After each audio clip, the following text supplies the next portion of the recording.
Good Saturday morning to you. Episode 43 of Morning Buzz with the Energy Guy. Hey, we've had some rain. Oh my goodness, it's nice. Holy smokes, it's amazing what God's moisture does versus that stuff we pump out of the ground. I know that's His moisture too. Hey, can you believe that the rain that we get today is the same rain, same water that Noah experienced? Yeah, it's just in a big cycle. Just you know,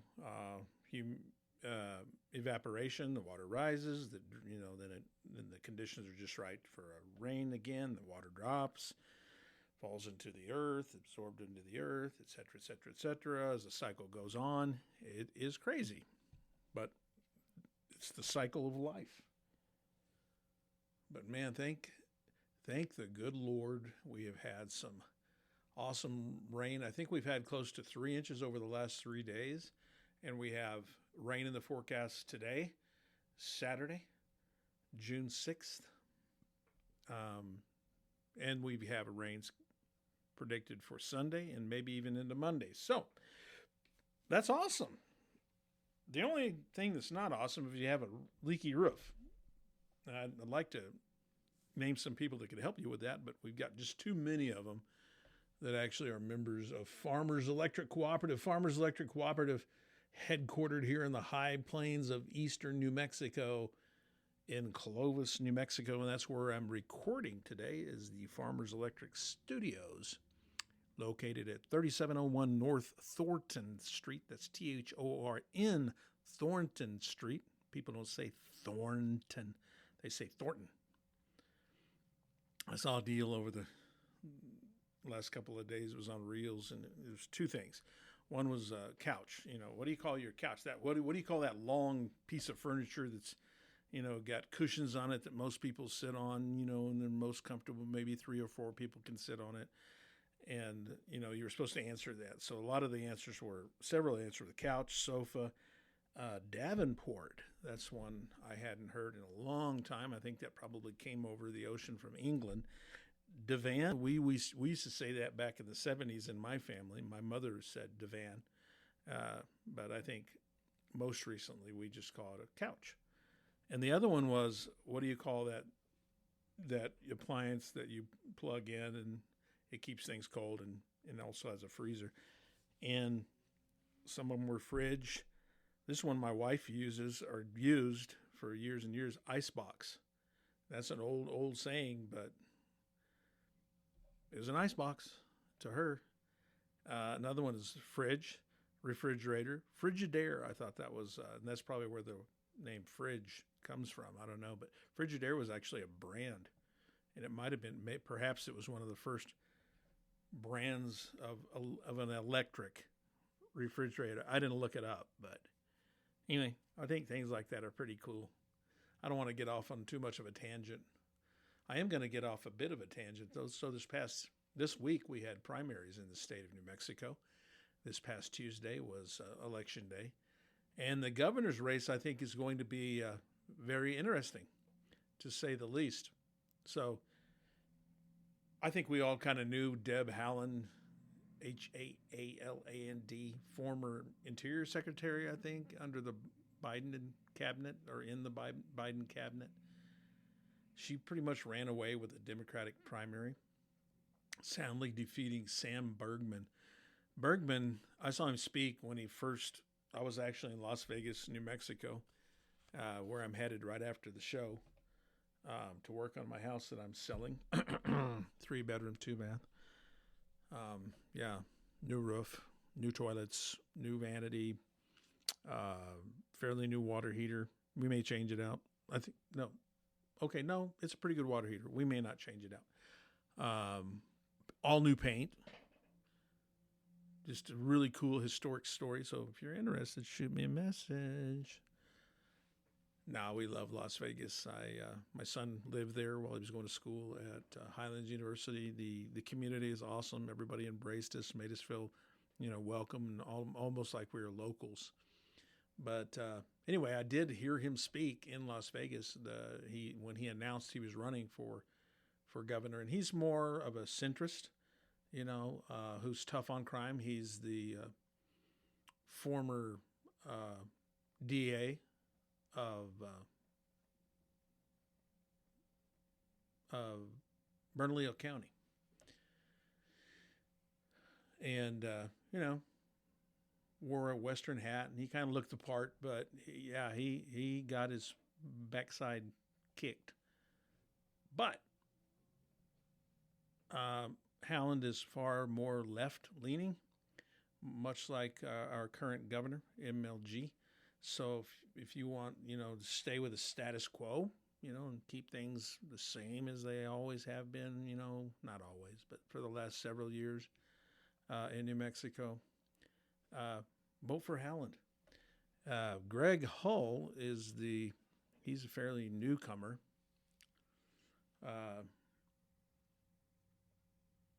I say newcomer, not really. He's an attorney. He was a popular mayor in Rio Rancho. Now, his opponent was a newcomer, Doug Turner. And I think for the most part, Doug Turner won the rural counties around New Mexico, and by 15 or 20 points. But Greg Hull won the Albuquerque, Rio Rancho, that area, maybe and down into Don Ana County, Las Cruces. But he is pretty conservative, but he's very popular, and so that's what's going to make this governor's race interesting, to say the least. If they can get the vote out in Bernalillo County and in the Rio Rancho area, as far as the Republicans go, and Democrats that are conservative, we call them Reagan Democrats. They're not all Democrats aren't liberal. I make that distinction. There's liberalism, far left liberalism, and then there's your Democrat, which was real popular in New Mexico as conservative Democrats. A lot of them voted for Reagan twice. And then you've got your Republican, then you've got your more conservative Republican, then you've got your real far right conservative. And then a libertarian could be on either end, really. The libertarians saying they don't want government involved in anything. They just want government to stay out of our lives and charge us less tax. And I can understand some of that, particularly since some of this fraud is coming out, from some of these state agencies that are being investigated, through the Attorney General's office, and then also from at the federal level, and then also through several states' Attorney General's offices are also looking into some of this. And I like people looking into fraud. I don't like my taxpayers' dollars lining the pockets of special interest people and groups. I prefer it going to those people in need. All right, I'm done with that. Just get ready to vote come November. Who needs coffee when you got Morning Buzz with the Energy Guy? The only podcast awarded the prestigious Energy Star label. Guess what? I've got a cup of coffee right here, and I'm drinking it. I think it's good. That came out of the Keurig. This is that Black Rifle coffee. And whether it's true or not, I've been repeating this. That's a problem. People hear things and they repeat it without actually doing some kind of research on their own. There's like, oh, what do you mean? This coffee, one of the guys that developed this coffee was from Clovis. Hey, that's pretty cool. So I just repeat it. And that's what I heard. I heard that one of the developers of this Black Rifle coffee was from Clovis. And I say was from Clovis. I think if you dig a little deeper, he wasn't actually from Clovis. He actually lived here for a while because he was a special ops military person. So we have Kennan Air Force Base here, who the base is Special Operations. And, if you're going to be in Special Operations Air Force, you're going to be stationed in Clovis, New Mexico at some time in your career. So that's probably why he's here, and he probably wasn't sleeping well because he just came from Florida and it was beautiful there and it was kind of dry here and there's wind here and there's coastal wind there. And he thought, I'm going to have to drink some coffee to keep me awake, and it's going to have to be extra strong. So thus was born Black Rifle Coffee. As far as I know, I haven't looked it up. So look it up. And if you figure it out, shoot me a private message on Facebook. How does that? Private message? PM. They say PM. Is that private or personal? Either one. PM me on our Facebook page, Morning Buzz with the Energy Guy. And don't forget, listen to our podcast here on YouTube. We're also on Spotify podcast, and we're also on Apple Podcasts. Please like us, share us, and subscribe. The more listeners I have, I can make a better argument for the board to let me continue to do the show. So today we're going to do what we have left here. We don't have time for this day in history or, people born or died on this day, June 6th. We'll pick that up next week. But I got a question from a listener named Jim. Didn't give me his last name. Says, hey, Energy Guy, I am a co-op member looking at replacing my 15-year-old HVAC system. I have had to make 2 service calls over the last couple of years. When shopping for a new system, what questions should I ask an HVAC person? I guess that means like a technician or salesperson, or whoever he may be talking to. That initial call, maybe, and then after they come and look at the house to make a determination on system size and all that stuff. These are some questions I think that Jim was looking for some direction on. Also, he asked, what additional information should I consider? So if your HVAC system is 15 years old and has started needing service calls, replacement is a reasonable thing to investigate. So this is a great question. The biggest mistake many homeowners make is focusing almost entirely on brand and price. The quality of the installation often has a greater impact on comfort, efficiency, and reliability than whether the equipment says Carrier, Trane, Lennox, Rheem, Goodman, or another major manufacturer. And I left a few out. There's one that I really like, that JQ Heating and Air Conditioning here, and that's a plug for him because he's a really good guy, Jason Queener. If you're in the Clovis area, greater Clovis area, give Jason Queener a call. And he uses American Standard on a lot of his, for the longest time, I thought he told me about American Standard. Said, I don't need a toilet. I need a new air conditioning. Because, after he stopped laughing, he said, they're more than just toilets. And that should be their slogan. But American Standard makes pretty good HVAC equipment. And I've been happy with mine. He installed mine, 5-6 years ago. Haven't had not one problem. Questions to ask every HVAC contractor. Number 1, how will you determine the current system size? Now, what you don't want them to say is, how many square feet you have, divide that by 500, and that ought to be the, right size for your system, ma'am, sir. No. I call that Bubba engineering. You do not want somebody to Bubba engineer your HVAC system, because if you do, you'll be disappointed unless they get lucky. There's a blind squirrel. Even a blind squirrel will find an occasional nut. I think that's how the saying goes. A good contractor should discuss performing a manual J load calculation. That is huge. If you say, "Hey, are you going to do a manual J load calculations or equivalent engineering analysis to make sure you're properly sizing?" And if they look at you and scratch their head, you might say, "Never mind. I'll go down the list." Because you don't want them to simply replace your existing unit with the same size of your You don't want them to replace your unit with an existing unit that you have same size, because that's not always the best thing to do. So you want to ask, will you perform a load calculation? And typically that's called a manual J. How do you determine the correct tonnage, that size? And as a rule of thumb, the 500 square feet,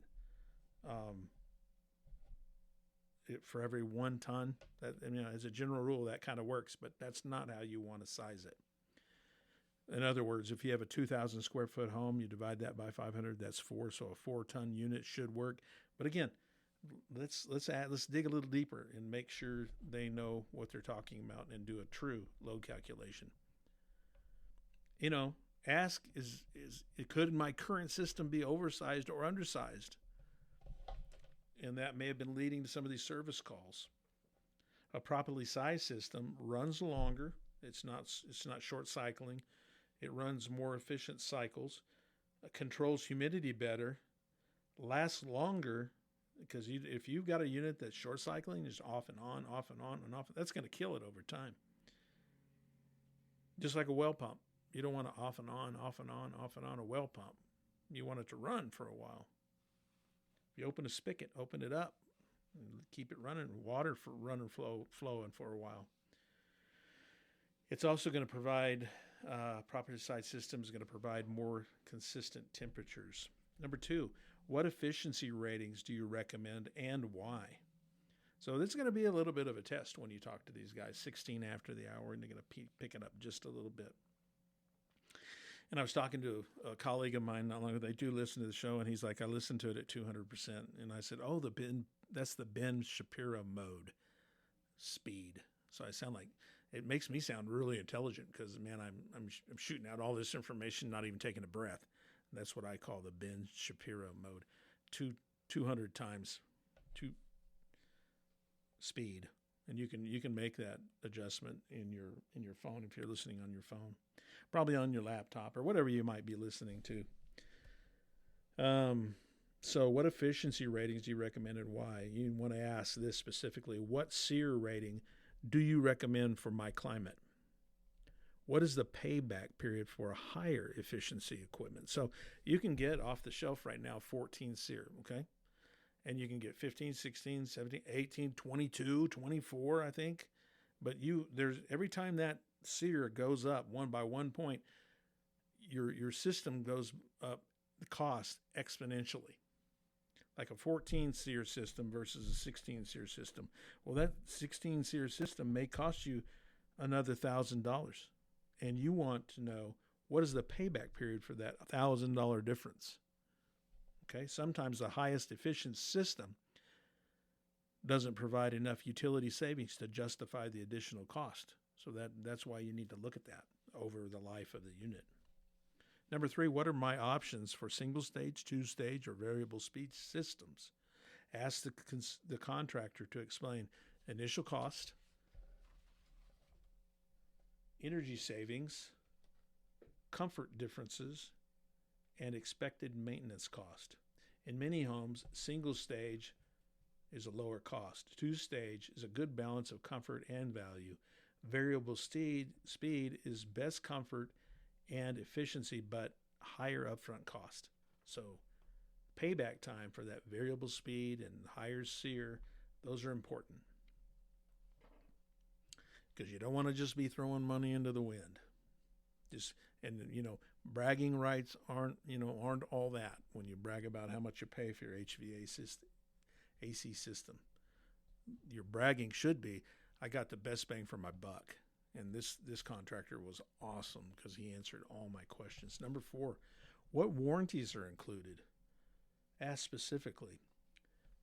Equipment warranty length, compressor warranty, heat exchanger warranty, if that's applicable, labor warranty,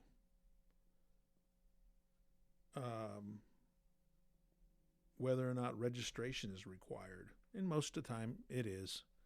But that's not a big deal. It's just something you either go online and fill out using your serial number and model number, or some card you fill out and send in the mail. 10-year parts warranty is common, but labor coverage varies significantly. So ask those tough questions. Number 5, what work is included in the quoted price? This is important, because you don't want them to hit you with some change order, halfway through and say, Mrs. Smith, we forgot to include, your duct work. It's like, what? You want to make sure that, and that's actually the first thing you want to ask. Request an itemized proposal. So you want these line items addressed. If they're not, you ask why. 1, is ductwork included? 2, new thermostat? 3, new refrigerant lines? Do I need, or is this going to include electrical upgrades if needed? How about the permitting? Will I pay for that, or you pay for that, or is it included in this quote? Disposal of my old equipment. There may be some cost associated with it. You want to make sure if it's in the quoted price.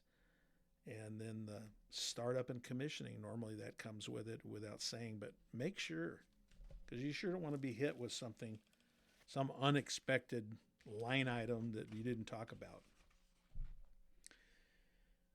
Will you inspect my ductwork? So if you've got existing ductwork, and turns out, I read one time that about a full 1/3 of high bill concerns come from leaky ductwork, of all things, like you're cooling or heating depending on the season, your attic, loose ductwork, or it's just not, bad connections. So that's a great question. Will you inspect my existing ductwork? Many comfort problems originate in ducts rather than equipment and high bill concerns. Will you measure airflow? Will you inspect ducts for leakage? I'm not saying like ducks, quack, quack. I'm saying ducts, DUCTS. Should any ducts be repaired or replaced? Leaky or underside ducts can significantly reduce performance, and that's what I've found with some of these high bill concerns that I get. I get up in the attic and I see insulation blowing around, and I think, there shouldn't be any air up here. It should all be in the loop and contained.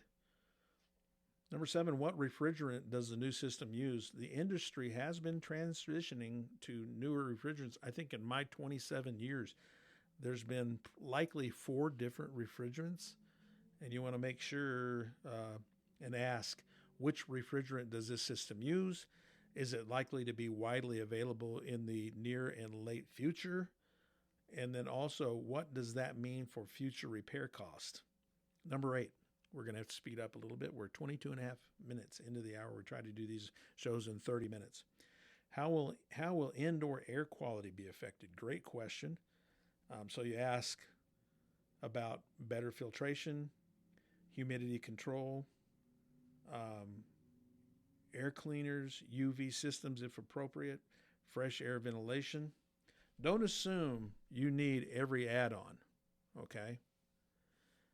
Ask for evidence that a recommendation addresses a specific issue in your home, because you don't want to pay for something just because it sounds good. Make sure, back up in a corner with these questions, say, look, I see here this is going to be $400 or $500 add-on. Is it really necessary? Great question.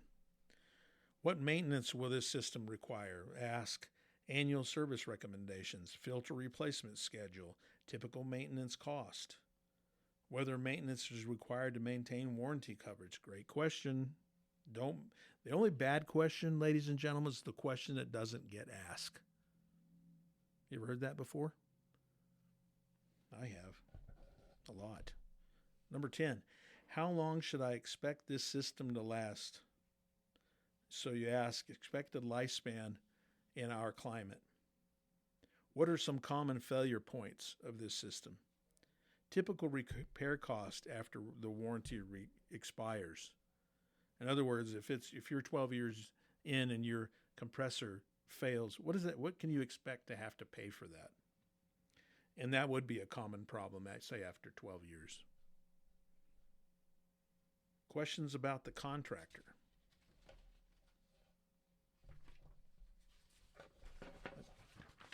Moving my pages around, I jotted a few things down. Are you licensed and insured? Will you obtain the permits? Who performs the installation? Your employees or a subcontractor? How many systems like this do you install each year? Can you provide recent customer references? That's huge. Particularly if you're in smaller communities, if you happen to know this person. Heck, call them up, bend their ear. Don't just say, don't stop at him saying, sure, Jeremiah Johnson, he put it in his system, and Sally Fields down the road, she put in one. If this name dropping is all well and good, jot those down and don't be afraid to call those people. If they, ask them for numbers. Were these people okay if I call them and ask them how they were, if they were satisfied with your work? But particularly if you know these people in these smaller communities, you likely will. Information you should gather before meeting contractors. Have answers to these questions. Square footage of your home, because they're going to ask you, and that'll be part of their manual J calculation, actually, that comes in. Age of the home. All this comes in. Number of stories.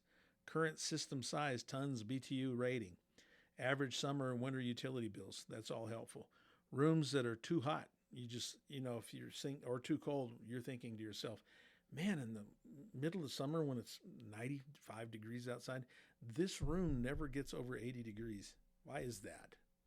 Great question to ask your HVAC system technician before they put a new system in.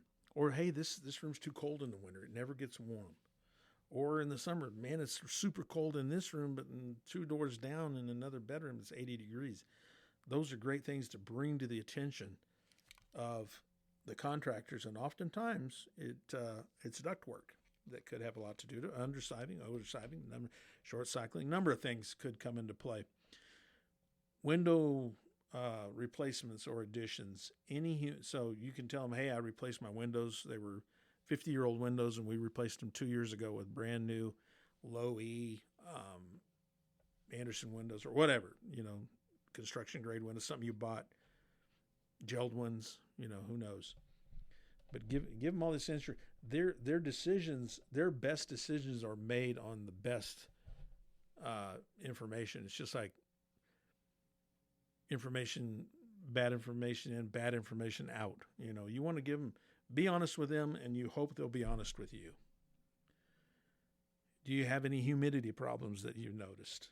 That's a great question, or something to bring up actually in conversation. This information helps determine whether your current system was sized correctly, or maybe you have ductwork problems. Things that often matter more than brand. We talked about this earlier. Ranked roughly by importance. Number 1, correct system sizing. That's huge. Number 2, installation quality. You can't. You can't get around some of these. It's got ductwork, design, and condition. All 3 of those so far, to me, are equal in importance. Airflow balancing, same. Contractor reputation, obviously that's important. Number 6, equipment efficiency. That is important. And again, you want to ask I'm paying a premium for this 22 SEER system, and it's got all the bells and whistles. Am I going to be able to get what's my return of my investment? When is this system going to pay itself off? 10 years, 15 years? Because guess what? The system you got right now, if they say 20 years, you say, well, the system I've got right now is 15 years old and I'm having to replace it. So your net loss of 5 years of use. So yeah, great questions. And then finally, brand name.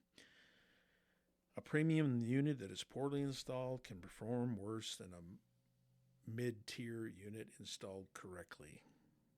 I'm going to read that one more time. A premium unit that is poorly installed can perform and will perform worse than a mid-tier unit installed correctly. So if you want big problems and big bills, spend a lot of money and have somebody that's substandard put it in for you. That's why those references that we talked about a few minutes ago is so important. Here's some red flags. Be cautious if a contractor, number 1, gives a quote without inspecting the house.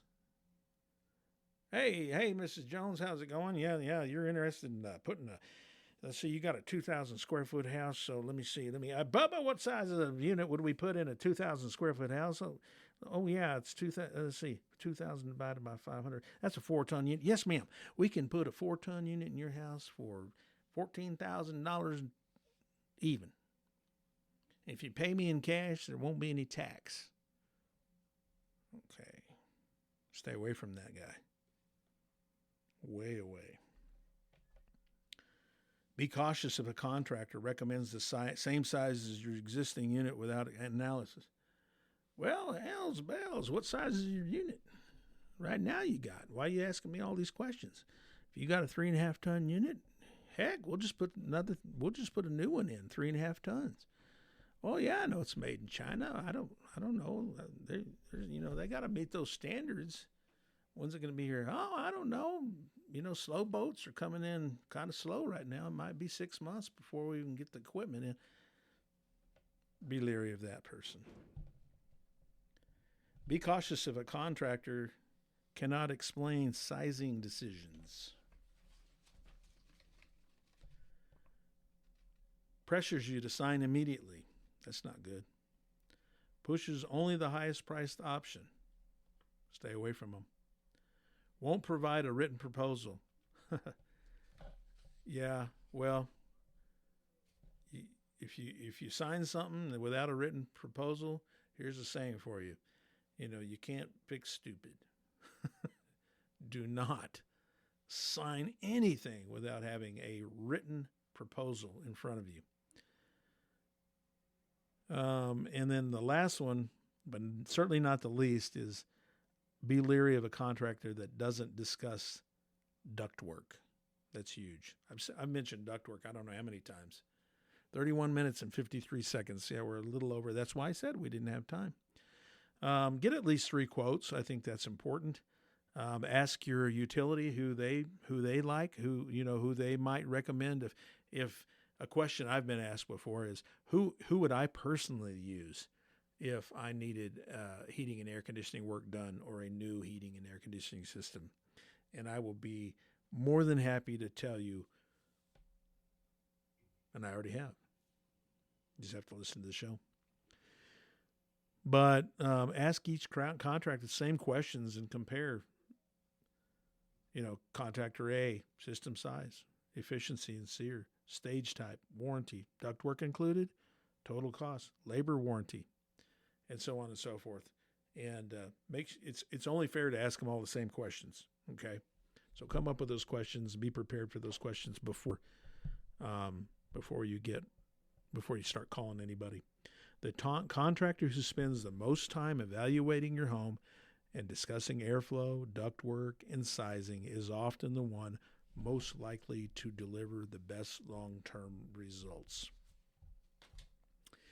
Ladies and gentlemen, that wraps it up for another program, another show, another podcast. What do we call these things? Call them shows. When I was doing radio, we called them shows. Let's just call them podcast. So we run out of time on this particular podcast. Thank you for listening to Morning Buzz with Energy Guy, and we will see you next week. Same time, same place.